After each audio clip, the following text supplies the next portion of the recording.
அபூர்வ நடிகர்லாம் பார்க்கறது குத்து வச்சுருக்காங்க.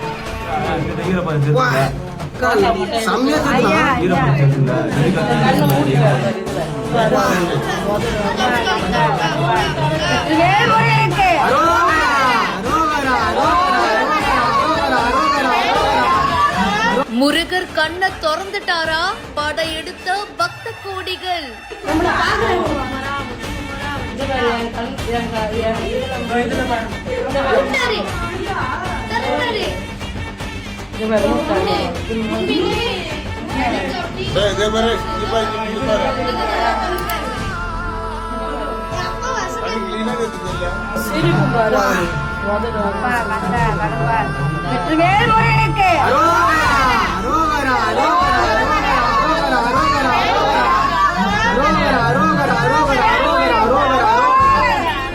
பாலமுருகன் சிலை கண் திறந்ததாக பக்தர்கள் பரவசம்.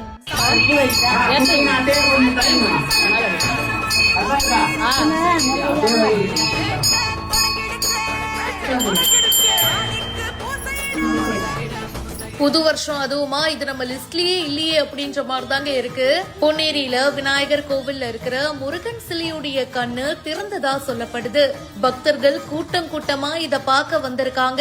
பொன்னேரியில திருவாயூர்பாடிக்கு பக்கத்துல புளியந்தோப்பு பகுதியில அருள்மிகு ஆனந்த விநாயகர் கோவில் அமைஞ்சிருக்கு.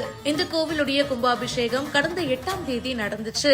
கோவில்ல இருக்கிற பாலமுருகன் சிலையுடைய இடது கண் திறந்ததா பக்தர்கள் நம்புறாங்க.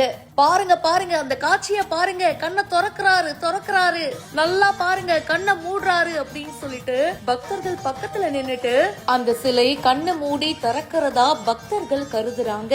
இந்த தகவல் வேகமா பரவி இருக்கு. நிறைய பக்தர்கள் இந்த கோவிலுக்கு வருகை தந்திருக்காங்க. பொதுவாவே கோவில்ல இருக்கிற அந்த சிலைகளுக்கு பாத்தீங்கன்னா கண்மலர்கள்லாம் வைக்கிறது ரொம்ப வழக்கமான ஒரு விஷயம் தான். சோ அதனால இந்த அபிஷேகம் எல்லாம் பண்ணும்போது யூஸ்வலாவே அந்த சிலையில இருக்கிற கண்கள் அவ்வளவா வெளியே தெரியாது. ஆனா இந்த சிலையை செஞ்ச சிற்பி அந்த கண் பகுதியை ஒருவேளை ரொம்ப ஷைனிங்கா கொண்டு வந்திருக்கலாம். சோ லைட் படும்போது அந்த சிலை கண்ணை மூடி திறக்கிற மாதிரி நமக்கு ஒரு பிம்பம் ஏற்படுது. சோ அதனால கூட இருக்கலாம் அப்படின்னு சொல்லப்படுது. இந்த வீடியோ பத்தின உங்களுடைய கருத்துக்களை கமெண்ட் செக்ஷன்ல சொல்லுங்க. மேலும் பல இன்ட்ரெஸ்டிங்கான விஷயங்களை உடனே தெரிஞ்சுக்க பிஹைண்ட் அவுட்ஸ் நியூஸ் வாட்ஸ்அப் சேனலுக்கு இப்பவே ஜாயின் பண்ணுங்க. பிஹைண்ட் அவுட்ஸ் பெருமையுடன் தயாரித்து வழங்கும் மூன் வாக் மியூசிக்கல் நைட் ஜனவரி 4 ஞாயிறு மாலை 4 மணி அளவில் சத்யபாமா யூனிவர்சிட்டி சென்னையில் நடைபெற உள்ளது. உங்கள் டிக்கெட்ஸை book my show district ticket 9 மற்றும் கின் ஆப் ஹலில் ஸ்கிரீன்ல தெரியுற வாட்ஸ்அப் நம்பர் வெப்சைட் மூலமாக புக் செய்வோம்.